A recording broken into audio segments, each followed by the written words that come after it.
원천 기술이 우리가 없는 나라라는 점. 초정밀 반도체를 만들 수 있는 나라가 한국하고 대만하고 딱 두 개밖에 없단 말이에요. 우리도 시간이 있고 능력이 있습니다. 그럼 이걸 가지고 우리가 뭘 할 수 있지? 3, 4편은 반도체 얘기였습니다. 자, 미국이 반도체 기술 뺏는다 치고 미국에서 제조하면 가격이 2배 이상, 최대 2배라고 말씀드렸죠. 전 세계에 어떻게 공급을 할 건지 미국 의도대로 될 거냐라고 얘기했는데, 현재 미국 생각은 이걸 전 세계에 공급까지 할 생각은 없습니다. 대만이나 한국의 모든 최첨단 칩을 만드는 기술이 가 있는 것 자체가 불안하기 때문에 가격이 오르는 걸 결국 정부가 돈을 대서 보조금을 대서 최대한 메꿔주겠다라는 전략이고, 지난주에 상무부 장관이 안 그래도 의심하고 있었는데 상무부 장관이 딱 뭐라고 얘기를 했냐면, 자, 보조금을 받는 반도체 시설은 가장 우선적으로 미국의 군사용 반도체를 만들어야 한다. 유사시에 군사용 반도체를 납품해야 하는 의무가 있다라는 얘기를 했거든요. 미국의 의도는 반도체에서의 우월한 지위를 계속 유지를 하면서 그것이 군사적으로 패권으로 연결되는 걸 유지하는 것이지, 이걸 전 세계 공급까지 할 생각은 미국도 없고요. 그렇게 시장을 이긴다고 생각하지 않기 때문에 이거는 좀 다른 차원에서 접근하시는 게 좋을 것 같고요. 자, 미국이 어차피 뭐 다 갖고 있는데 이 디램이나 찍어내면서 뭐 국뽕에 빠져가지고 뭐 허우적대고 그러냐, 이렇게 댓글을 달았는데, 굳이 우리가, 물론 이제 첨단 기술이나 최고 기술은 미국이 많이 갖고 있는 상황이지만, 굳이 우리가 갖고 있는 지위를 이렇게까지 낮춰 잡을 필요는 없지 않나. 왜냐하면 메모리 반도체라는 것도 상당히 중요한 반도체입니다. 아무리 이런 비메모리 반도체, 뭐 CPU 뭘 아무리 개발해도 메모리 반도체가 없으면 굴러갈 수가 없어요. 그러니까 자동차로 치면 타이어 같은 겁니다. 타이어 없이 뭐 제품만 떡하니 나온다고 해서 이 차가 어디 가서 뭘 하겠습니까? 그런 점에서 이제 정리를 좀 하고 넘어가자면요, 이게 반도체 시장의 마켓이고요. 이쪽은 그냥 일반 반도체고요. 이쪽이 이제 메모리 반도체의 지분인데, 미국이 50.8%를 가지고 있습니다. 뭐 인텔, 뭐 우리가 많이 쓰는 퀄컴, 뭐 등등등. 미국이 50.8%의 지분을 가지고 있는데 우리가 18.4%예요. 결코 적지 않습니다. 그러니까 메모리 전체 반도체에서 메모리 반도체가 차지하는 비중이 35에서 40을 왔다 갔다 합니다.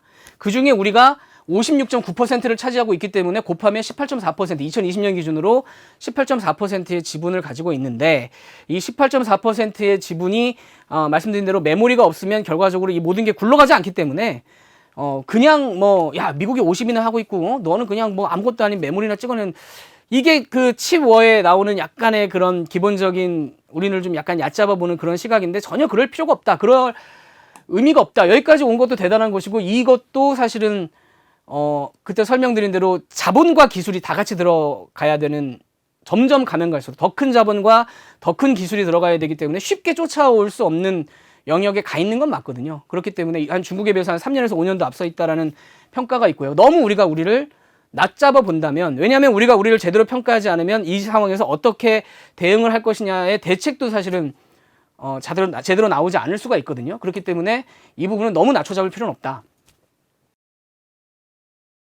이 부분은 좀 뼈아프죠. 원천 기술이 우리가 없는 나라라는 점, 미국의 기술, 미국의 장비, 그 다음에 일본의 재료, 이걸 갖다 써야 되는 그런 슬픔은 있죠. 근데 다만 이게 정말 누구나 만들 수 있는 물건이라면 원천 기술이 없는 걸 가지고 한탄을 하겠지만, 물론 아쉬운데 양산 기술도 만만한 거 아닙니다. 절대 만만한 거 아니에요. 이 원천 기술이 있는 나라가 못 만들고 있잖아요.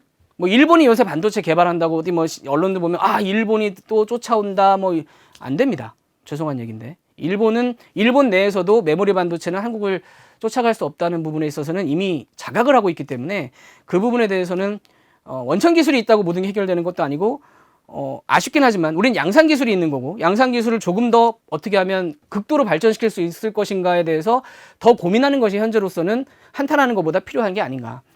그런 점에서는 사실 3, 4편에, 특히 4편에서 제가 우리끼리 얘기입니다. 어디 가서 이런 얘기 나가면 안 되는데 라고 했던 사실 속내가, 어떻게 보면 미국의 이런 대중 반도체 제재가 우리한테는 나쁘지 않죠. 예, 시간을 벌 수 있는 계기가 됐기 때문에, 최첨단 기술을 중국에 주지 않으면 일단 우리만 가지고 돌려볼 수 있는 시간이 충분히 남아있기 때문에 우리 입장에서는 나쁘지 않은 상황이다. 그러니까 너무 우리를 막, 아이고 어떻게 이렇게 때리면 어떻게, 이렇게 할 때가 아니라, 자, 우리가 그럼 뭘 잘하지?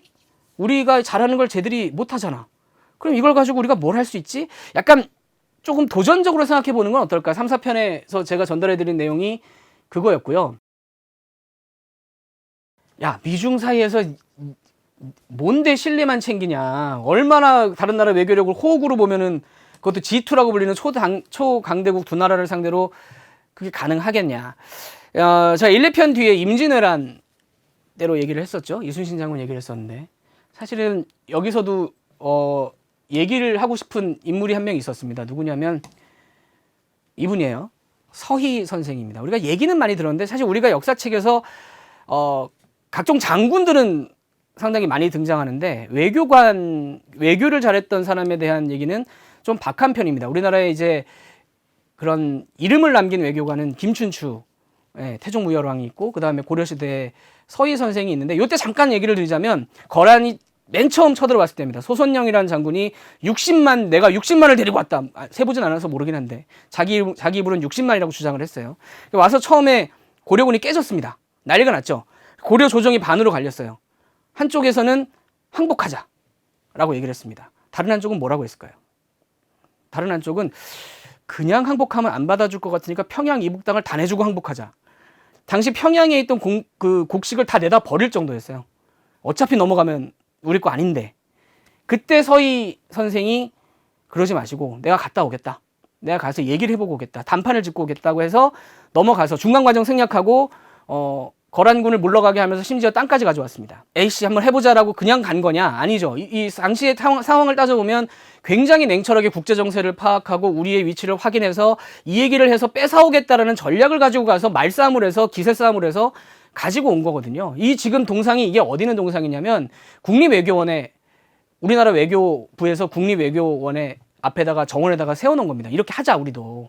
근데 아까 말씀드린 대로 지금까지는 우리가 여러 가지 제약 때문에 뭐 사고의 제약일 수도 있고 환경의 제약일 수도 있지만 여러 가지 제약 때문에 이렇게까지 못 갔던 게 사실이고요. 자꾸 이렇게 움츠러들어 온 게 사실이에요. 우리가 왜 어떨 때는 또 되게 막 뭐 전 세계에서 중국 사람, 일본 사람한테 그렇게 당당하게 뭐라고 할 수 있는 한 사람은 한국 사람밖에 없다고 할 정도로 대차게 나가면서도 이런 결정적인 상황이 되면 야 우리가 어떻게 이렇게 한단 말이죠. 근데 만약에 서희 선생 때처럼 생각을 한다고 하면 항복할 거냐 평양 이북 땅을 주고 항복할 거냐라고 했을 때 만약에 평양 이북 땅을 주고 항복했다면 거란군이 이것만 받고 갈게요라고 했을까요? 거기까지 갔어. 너네 약점 다 보였어. 거기가 시작인 겁니다. 이 문제에 있어서도 우리가 좀 더 적극적으로 우리의 장단점을 파악하고 그 국제 정세를 파악해서 얻어올 걸 얻어오겠다는 생각을 하지 않으면 우리가 물러선 데서 시작을 하는 거예요. 더 물러날 수밖에 없다는 거죠. 현재 상황이 바뀌었기 때문에 우리가 조금 더 국력과 국가적인 어떤 뭐 자원을 총동원해서 아이디어를 함께 내고 기타 등등 문제를 가지고 뭐 보수 진보로 싸우는 거는 어쩔 수가 없겠습니다만 이 문제에 있어서는 모두가 생존의 문제라고 생각하고 조금 더 적극적으로 그렇게 좀 대응을 해보는 게 어떠냐라는 부분을 3부, 4부 반도체를 넘어서 제가 제안을 감히 했던 겁니다. 3편에서 나왔던 질문 중에 네. 반도체 같은 첨단 산업 공장을 왜 중국으로 이전했는지 네. 이게 가장 큰 문제인 것 같은데 네. 이게 국가적으로 미리 막았어야 하는 거 아닌지 또 한국의 핵심 산업을 타국으로 이전시키지 못하게 미리 제동을 걸었어야 했는데 그동안 국가는 뭐하고 있었나 하는 우려 섞인 말씀을 전해주셨는데 그때로 돌아가서 생각을 해보면요. 그 주식시장에서도 중국 가서 그렇게 사업한다는 회사들 주식이 막 올랐었습니다. 여기까지 생각한 사람이 그 당시에 사실 없었어요. 있어도 뭐, 뭔 소리야. 야, 지금 돈 벌어야지 지금 뭔 소리 하는 거야. 라는 러시가 한동안 있었단 말이죠. 이게 이제 아까 말씀드린 그 사고 하에서 어쨌든 미국이 해결해 줄 거야. 미국이 있는데 뭐, 감히, 아닐 거야. 라는 생각을 하고 한 10년 전쯤에 우리도 돈이나 벌자. 그리고 달려갔던 거죠. 그래서 뭐, 그때 다 기억하시겠습니다만은 외국인, 중국인 관광객 오는 거 다 좋아하고 뭐 이렇게 될 거라는 생각을 못 했기 때문에 그렇지만 지금도 중국하고나 미국하고나 실리를 저는 챙겨야 된다고 생각을 합니다. 개인적으로는. 그래서 예를 들자면 어떤 외교하는 분을 만났는데 고위 외교관 지낸 분을 만났는데 그분의 주장이 이런 거예요. 예를 들면 양쪽에 우리가 굳이 줄을 서지 않더라도 이런 말을 할 수 있다는 거죠. 야, 지금까지 있었던 국제 룰을 지키자. 이거 누가 반대하겠어요? 야, 국제적으로 정해진 룰을 지키자. 예를 들면 미국이 이번에 사실 제가 4편에서 중국이 마이크론을 견제할 거다, 견제할 모양새가 있다고 그랬는데 제가 사편 나가고 나서 다음 날인가 마이크론 견제 얘기가 나왔단 말이에요. 그런데 이제 미국이 또 그다음 나온 얘기가 한국 너네 마이크론 물량 채우지 마라, 중국에 팔지 마라. 사실은 그 국제 룰에 없는 거거든요. 그러니까 이거는 미국에도 얘기할 수 있는 거예요. 아이, 그 급하신 건 알겠는데 룰을 지킵시다. 당신이 만든 룰 아니요. 룰을 지킵시다. 그런데 반대로 중국에 가서도 중국이 룰을 어기는 행동을 하면 아니 룰을 지키자고.